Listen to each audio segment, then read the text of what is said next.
All right, guys, I was finally able to get my hands on the Tissot PRX. So big thanks to John and Joe over at Tissot, and I'll give you all that information towards the end or in the description or both. But John basically just handed this to me out of the cabinet and said, "Here, go check it out, and we'll get it back from you as soon as you're done with the video." So I'm looking forward to a long, healthy relationship with Tissot Fine Jewelry. And this is the start of it here. Well, not really the start of it. This was the start of it. But we're here to talk about the Tissot. So I am not going to say that number. I will put the number down in the title or in the description somewhere. But holy cow, that is not how you want to call a watch. This is the PRX. And it is a retail price of $375. This is, of course, the Quartz model. There is an automatic 80-hour Powermatic 80 movement version of this watch soon to be released, but these Quartz ones, holy cow, man, $375. That's a killer deal for this watch. So spoiler alert, you don't even have to watch the rest of this video if you don't want to.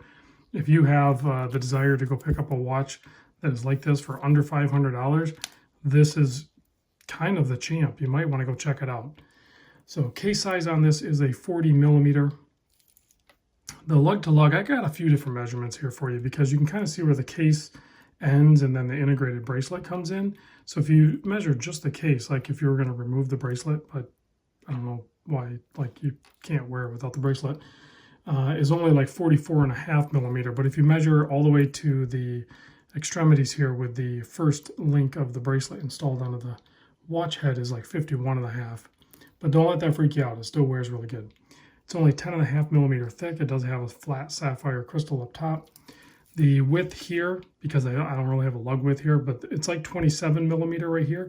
And this bracelet tapers down very nicely to an 18 mil. And then you have a butterfly clasp system.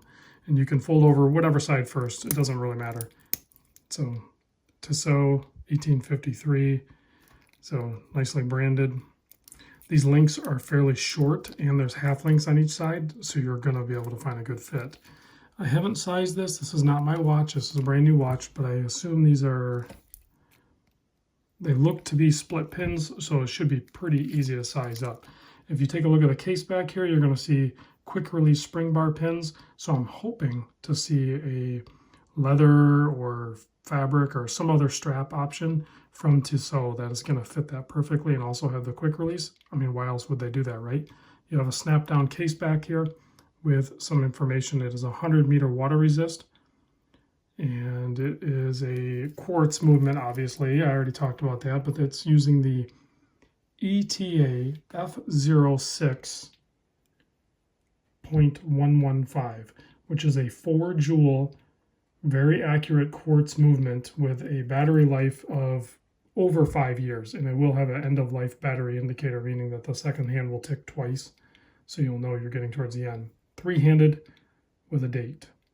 If you take a closer look at the dial there, you can see it almost has like a brushed metal look to it, and very nominal printing, just the Tissot 1853 and the PRX. So very sporty looking watch, kind of a brushed center portion of the hand with some loom and polished on the outsides. It's going to play with the light and be plenty visible. Case finishing is excellent. Deep brushing over the majority of it with a couple of polished reveals and then a polished bezel. I mean, the bezel is polished so well you get the reflection of the brushing of the case on the edge there. So it's a really nice watch. Push-pull crown. The crown is a 5 millimeter crown, so you're going to have to get like a fingernail or something underneath it to pop it out. You can adjust the time there. And then in the first position, you'd be able to adjust the date, and it does hack the movement. Unsized, weighs in at 131 gram, and you have all those flat surfaces on those short links, and look how it plays with the light. Brushed flat surfaces are awesome for light play. Let's pop this on wrist real quick so you can see what it looks like on my 7¼ inch wrist. The original PRX was actually introduced in 1978. Trivia question, I was only 3 years old when this original model came out, so they re-released it in 2021. There is a look on my 7.25 inch wrist. These are crazy comfortable.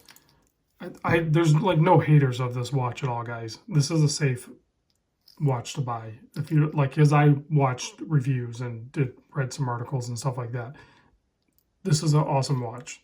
Tissot nailed this thing for sure. And the fact that they're coming out with the Powermatic 80 is only just going to be, you know, nicer yet to have an automatic version. Although I would kind of be drawn to the Quartz one because I don't know that I would wear this a ton.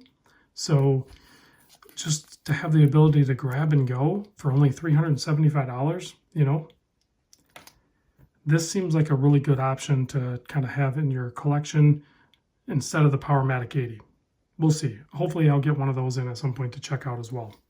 So before I kill the lights and check the Loom, I do have to give full credit to Lucido Fine Jewelry. They have 3 locations in Southeast Michigan. Birmingham, that's where I picked up my Rolex from Seba.